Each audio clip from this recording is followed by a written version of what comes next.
Bebop. Welcome to episode 29 of Artist Bebop. This is the weekly ramble where I set a timer for 22 minutes and ramble. So let's go.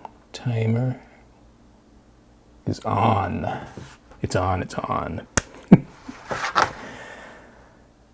I'm trying to remember what I was going to start with. I planned a little. Because I don't really have rules for this, because I'm the boss here. And so my friend, I was commenting to her, because I'm doing the daily ramble, which is where I write about, it's usually tied to art in some way. Sometimes I feel like I don't know where that goes. And then, well, there's the weekly ramble. And I was telling her, the writing is an authentic ramble. Because she messaged me and I said, yeah, I'm about to write this thing. And I don't know what I'm going to write about. But it always flows out. And she pointed out that it's because that's how my mind constantly is. And it was weird that she said that, because I'm going to delve into TikTok here.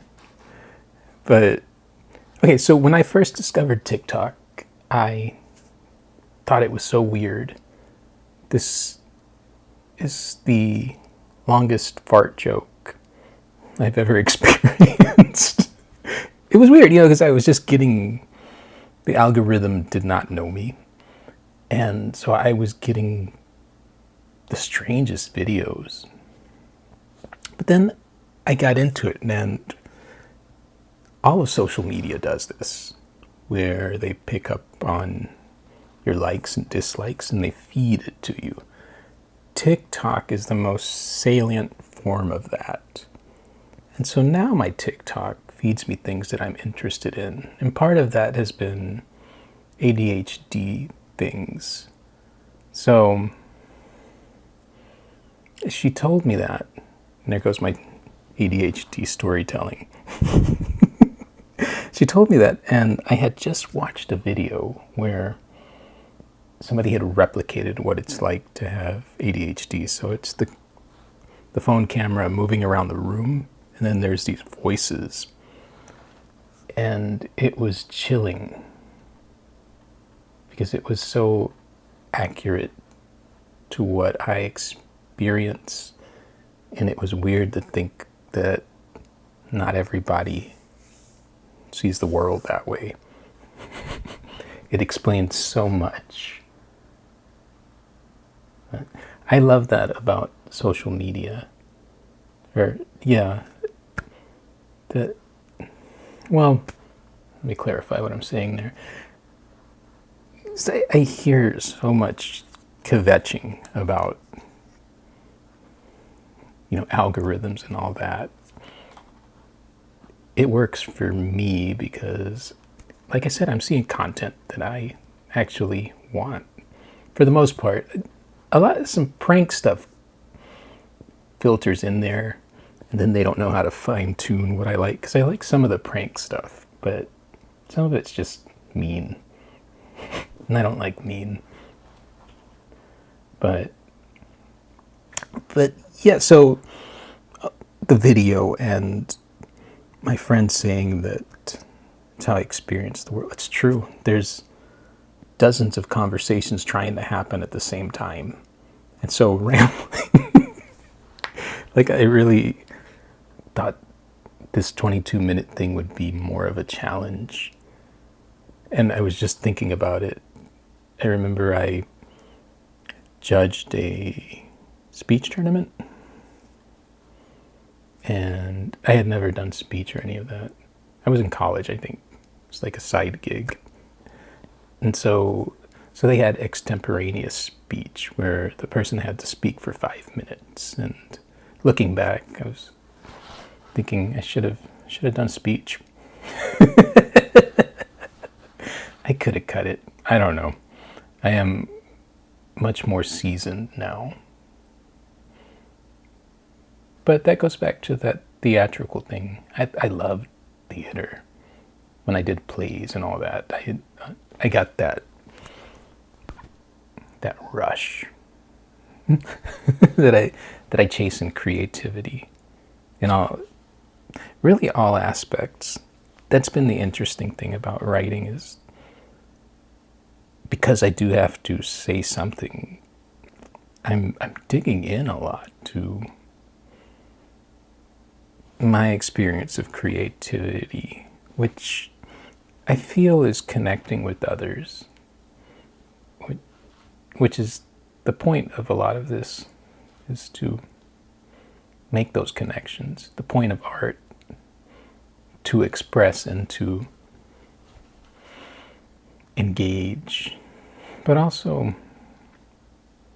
I was thinking about this earlier, that especially when I was younger, and younger artists in general, this thing is about expression, but I think when you're young, you're not mature, literally. You're not seasoned, and so expression is tricky, and it still happens, but like, pieces aren't always happy. Art, what I make now, a lot of it is happy, and I like to be whimsical and play within that. But then there are moments where it's not. And I was thinking about that, especially when I was younger, and criticisms of that, and just watching that happen to other artists and other creatives. And I guess, I don't know, I was thinking, like, you don't have to like what somebody else is doing, but it's okay to be quiet about it. If that's dark or spooky, it's okay to be quiet about it if you don't understand it or want to understand it. I think that's the second part. A much more interesting conversation is to ask questions. And that artist conversations vary. That experience. Some are more willing to share than others, and it reminds me of a philosophy. I knew the artist's work, but Philip Renteria, so his wife was in a show with me in Corpus, and we each had to talk about our art. And her turn came, and she was speaking on behalf of Philip. And his work was cool. You can probably Google him. A lot of lines, a lot of color. And she said something that he said, and that stuck with me, was that you don't have to tell everyone what your art is about, but at least, or do know what it is about to you. You don't have to go and share, because that's the hardest part of art, I think. That is the most difficult part, is that your being is thrown into this stuff, even when it's whimsical. I do a lot of pop art, but it shows my interests and then my curiosities and a lot of things, and it doesn't help that I'm probably oversharing. But that's okay. That's a little of how I was wired. I have learned some defense mechanisms over the years, because I think I wrote about this a few days ago, that a friend of mine we were having a conversation about this, that, we're artists and our job is to express, to share. And so boundaries as far as protecting the self, difficult for some of us. And I'm definitely in that category, or have been. I've learned better.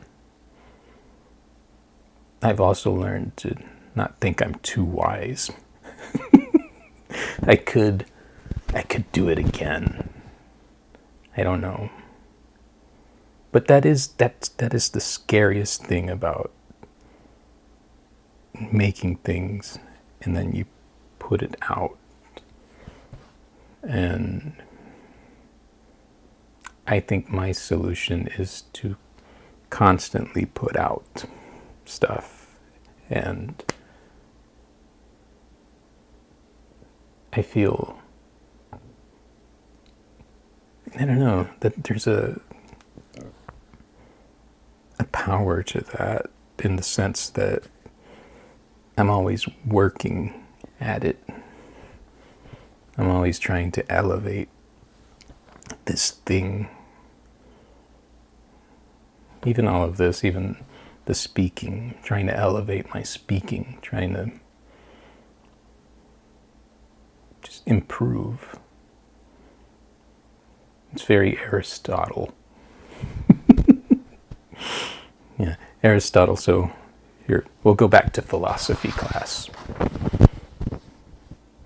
It's weird how all these things just come back.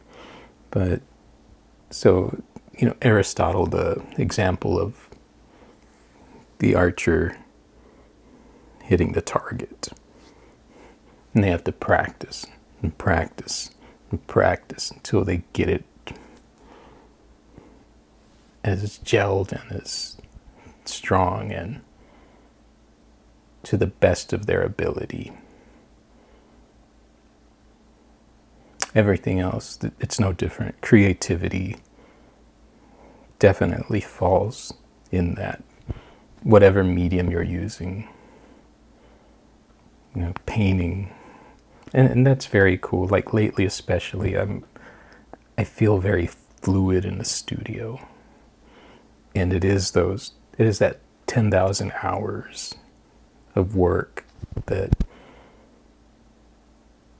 for some deranged reason, I said I was going to do every day. And here it is, at minimal, a drawing. And that's been weird, because I've had some weird days where maybe it would have been nice not to draw, but it seems absurd when I can just grab something and make something really quickly. It would feel wrong not to. But I don't know, it's also this idea of regulating, at least me, myself.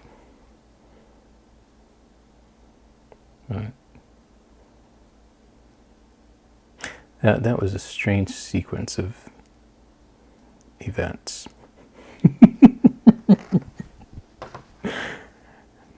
What else? This week was good. I was doing, so there's certain baseball or sports cards, like designs, that I will fixate on sometimes. 1986 is a popular one, and that's the year my sister was born. So I was 9 years old. And then 1948 Leaf.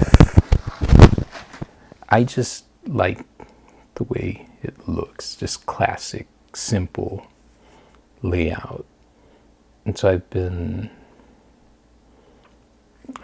a lot of them, but this week I guess it started last week. I did some giant ones, and they just felt good. And so I stayed in that groove. So that's the obsession this week. I also have, somebody sent me, it's a commission piece, so he got a seat with the number 72, Carlton Fisk's number from Comiskey, old Comiskey Park. And so I'm doing half of it. Well, there's like two halves where I'm working. And so one of them will be the front of a tobacco card, then the back. And that's a lot of fun. I love painting on not canvas. Or weird surfaces are just fun because it's a totally different feel. Or just changing surfaces. Yeah. So it's been cool. And then trying to think. I did some girls with guns yesterday. And I wrote about that a while back. That was cool because so when I go to write the daily ramble, sometimes for inspiration, I'll look through the archive I have of not every painting I've ever made, but it's pretty well cataloged. A few have gotten away because I get busy or distracted. And so, yeah, I did a few where it was these vintage looking women holding guns. It was ink and watercolor. And so I posted that one day, and a friend, it's so cool. He bought, in Houston, I used to do the parking lot shows a lot. So I was just off Montrose on Fairview. And I remember it was a slow day, but Tyler, I didn't know him then. He was visiting from out of town. He was with a friend and bought a few pieces.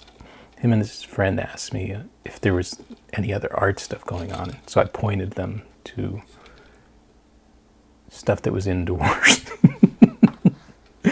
And so, but ever since then, he's bought pieces over the years. And it's really cool.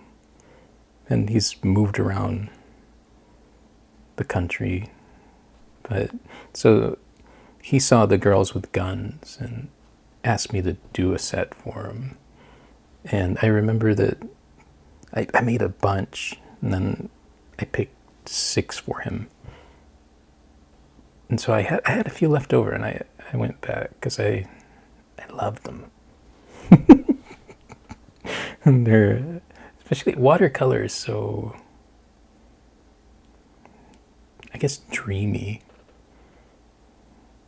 It, like, and kind of surreal sometimes. I love it. I remember as a kid the first time I saw watercolor. Paint too. All of it's an experience, but watercolor was cool. To watch it react with the paper. I still love all that. It's still, that never gets old. Yeah. I watched a lot of AI stuff this week, and then I had to stop because it was getting scary. Because there's people that put out content and it's optimistic and they're excited about it. And then there's the counterpoint to that, the people that say we're all doomed. And now, one interesting point, though, which I agreed with, because it was the whole idea of, does it turn into RoboCop and the machines rise up against us? And this one guy said no, because the problem will come from the machines. They won't have, the machines, even if they had that volition, wouldn't have to do anything. It's the humans who would use AI in that manner and cause the problem. The truth is hard, but very astute.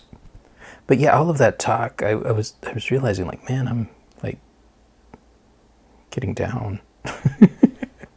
So I looked for my more optimistic programming, but I still watch it. The thing I got from my hours of consuming this stuff, and that's, so I have desk work where I'm uploading and doing social media and emails and the writing. Probably during the writing, I don't listen to podcasts or interviews, but I just like to let that go in the background, especially if I'm organizing images or something. And so, yeah, I had to get a little disconnect from that. But the thing that really struck me is how important it is to think about AI, whether you like it or not, or you know, it's already happened. It's not going back, and it will affect everything, including creativity. And that's where I'm thinking about it, not only from the marketing side of what happens to artists, but the creative side too. And I've talked about this a lot, where to me it becomes, what, say a machine can do everything I can do, then how do I remain artist? And that's my job as an artist.